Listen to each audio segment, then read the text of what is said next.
সামিয়ানার নিচে সারি সারি টেবিল, আর সেই টেবিলে সাজানো নানান পদের খাবার। সমাজের ছোট বড় সবাই একসাথে বসেছেন। কেউ করছেন ভাত পরিবেশন, কেউ আবার ডাল, তরকারি বা মাংস তুলে দিচ্ছেন একে অপরের প্লেটে। বছরের আর 5টি দিনের মতো নয়, দিনটি ভিন্ন এক আয়োজনের সাক্ষী। সমাজের সব মানুষের মিলন মেলা ঘটে এক ছাদের নিচে, এক টেবিলে। আমি ছোট থেকে দেখেছি যে আমার বাপ দাদা যত যা আছে এই অনুষ্ঠানটা করে আসতেছে। সেই পরিপ্রেক্ষিতে আজকে আমরা সেই আয়োজনটা করছি। সকাল দুপুর আমাদের সমাজে যত মানুষ আছে সব মানুষ একসাথে আমরা খাবো। বছরের নির্দিষ্ট একদিন সমাজের কোনো বাড়িতেই সকাল ও দুপুরে চুলা চলে না। সবাই মিলিত হন এক সামিয়ানার নিচে। ছোট বড় নির্বিশেষে সবাই বসেন একই টেবিলে, একই থালায় খাবার ভাগাভাগি করে নেন। এ যেন শুধু খাবার নয়, একতার বার্তা, মেলবন্ধনের উৎসব। বাৎসরিক একবার করে এই প্রতিবারই বহু সাল একসাথে পেরিলে আমার খাওয়া করা হয়। এটা থাকবে, আমার মরে গেলে আমার সালপালের লাঠি করে ধরে রাখবে।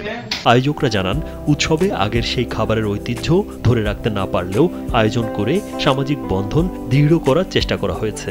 খাবারের আয়োজনে ছিল আলুর ঘাটি, খাসির মাংস, দই, মিষ্টি অন্যতম। পুরাতন একটা রীতি রেওয়াজ আমরা বাপদাদার এটা ধরে রাখছি এবং এভাবে চলে আসতেছে, ভবিষ্যতেও থাকবে আশা করা যায়। আমাদের সমাজে 2-3 বছর পরে পরে এগুলা অনুষ্ঠান করে, এগুলা সবাই মিলে একত্রিত হয়ে আমরা এই আয়োজনগুলো করি। ছোটবেলা থেকে এইভাবে এটা করে আসছি, এখনো ধরে রাখছি। পেশা ও যাপিত জীবনের তাগিদে সবার ব্যস্ততায় মানবিক সংযোগটি যেন হারিয়ে না যায়, তাই পরস্পরের প্রতি সৌহার্দ্য, ভ্রাতৃত্বের বন্ধনটি যেন জাগ্রত থাকে, সেই লক্ষ্যে এই ঐতিহ্যবাহী অনুষ্ঠানের আয়োজন করা।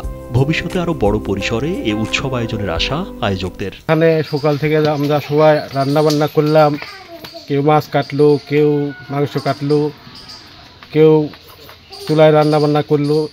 সবাই একসাথে মিলেমিশে একত্রিত হয়ে আমরা সামাজিক একটা অনুষ্ঠান করি। মঙ্গলবার নাটোরের নলডাঙ্গা উপজেলার পশ্চিম মাদনগর বাজেহালতি প্রামাণিকপাড়া সমাজের আয়োজনে সামাজিক বন্ধন, ঐতিহ্য ধরে রাখতে সমাজের সকলকে নিয়ে এই আয়োজন। রাজীব বিশ্বাস, কালবেলা।